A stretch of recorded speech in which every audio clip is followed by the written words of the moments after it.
Hello, this is Joe Mahawk, 2694. This is Kirito. And we are here with the RWBY Report.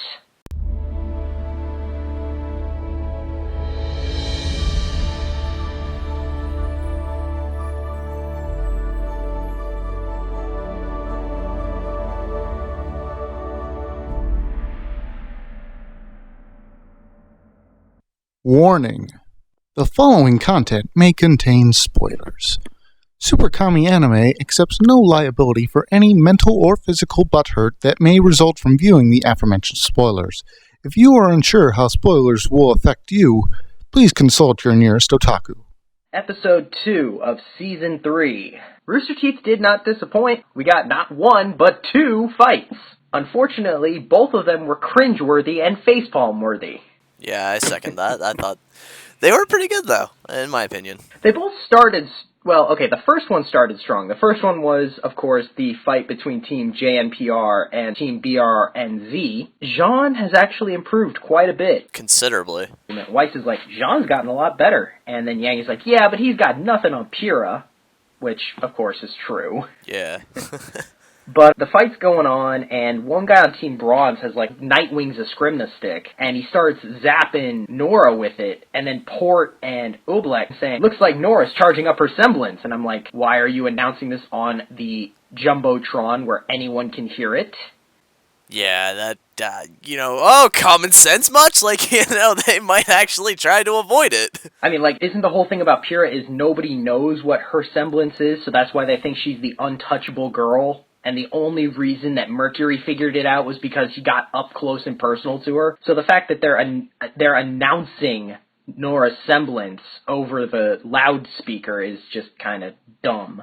But they do it more for comedic effect because he's zapping Nora and Oblek is like, she can take in electrical energy into her muscles and basically supercharge it back into a strike, and it was at that moment that the dude knew he had messed up, because Nora she winks at him. She winks at him and the dude just goes through a rock. Oh man, that was good.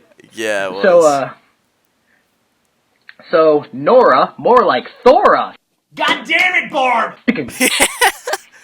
So, Team JNPR, kicking ass, taking names, and then John tries to channel his inner RWBY, and this is where the cringeworthy part comes in, because they decide to have a team meeting in the middle of the fight. I seriously thought the other team would have, used their sniper guy to just, pick them all off right then and there. Yeah, really. Like, that would have been the smart thing to do, but instead, he's just kind of sitting there, and then you've got Jean, who's just like, okay, guys, we need a game plan. Like, right in the middle of the fight. Like, come on, dude. You're just making yourself a target. It's not so much they needed a game plan. It's just, he thought that they had gone over their team names, but apparently they didn't. Yeah, and John was just like, oh, I don't deserve this. So, anyway, Jean just face palms, much like a lot of us, and he's like, Nora, just hit him with the hammer.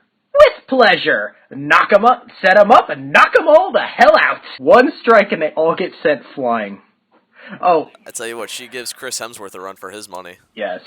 I do like her supercharged grenade shot, the fact that it turns into a heart that then turns into there's a mini nuke or something. Then we pan to a place called the Crow Bar.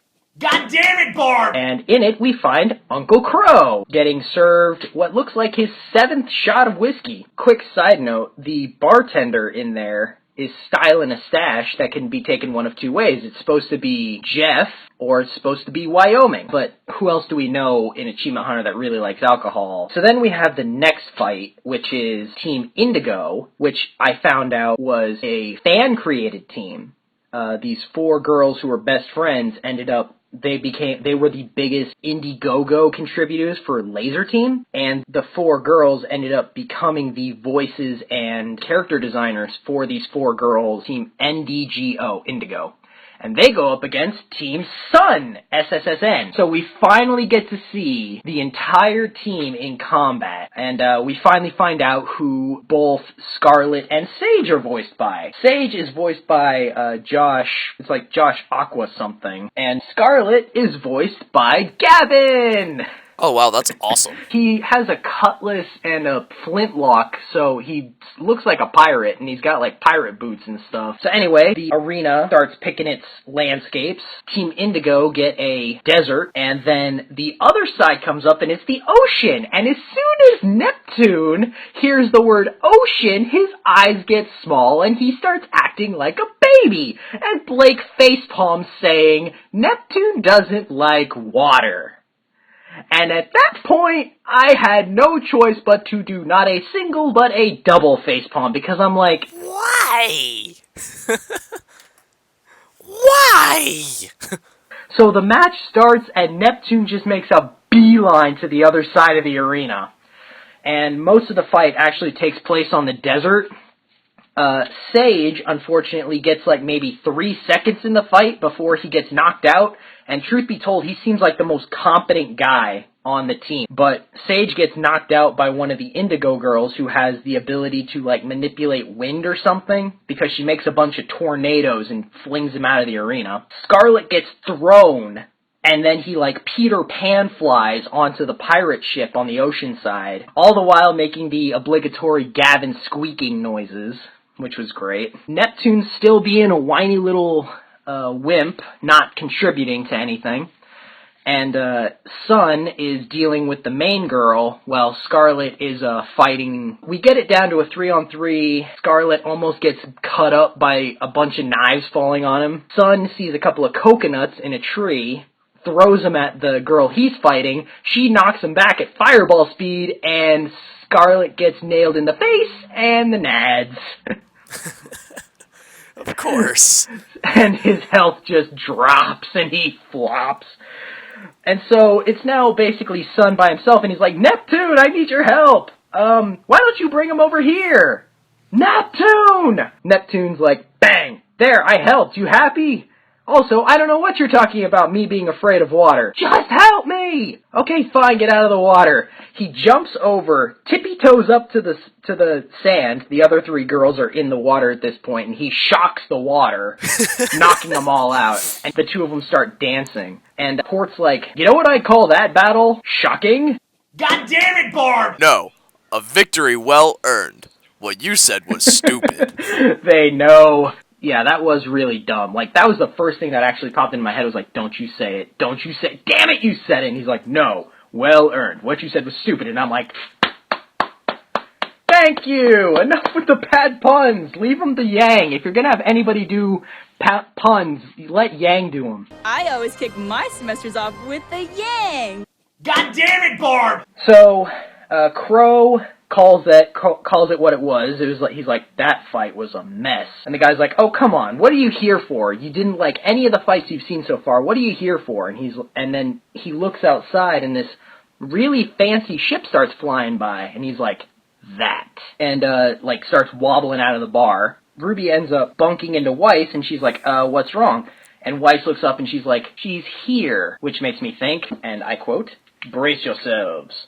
Winter is coming. I probably have every single Game of Thrones fan out for me right now after that. But yeah, so that's the tease for next episode, is the fact that Winter Schnee will finally be making an appearance. And I'm curious to see, from the intro cinematic, you got Crow and Winter. It looks like they don't like each other, which makes me think that either they specifically have had some bad blood, or Crow has had some kind of problem with the Schnee family in the past. So yeah, looking forward to next episode, but I'm looking forward to seeing Winter, but here's the main problem. We've now had 3 fights in 2 episodes, so that probably means that now the next, 70% of the season is going to be actionless. But yeah, that's it for episode 2, and until next week, this will be the show we've waited for. That needs work. Alright, we're done. Hi again, everyone. I'm just here to give a shout out to the Shaman of Animation, who started a blog with the same name as our segment here on SKA. He goes more in depth than we can, as we are constrained to 15-minute videos. Trenton also reviews other shows and mangas such as Naruto, Supergirl. Please show him some support by clicking right here or on the link in the description and be a part of his blog. Also, don't forget to hit that like button if you like this video and would like to see more videos on RWBY. Until then, it's been your boy Kirito, and now I'm off to Alfheim before Asuna kills me. Alright, girls. Try and remember. Hands above the waist. Ignore him, for he's dumb.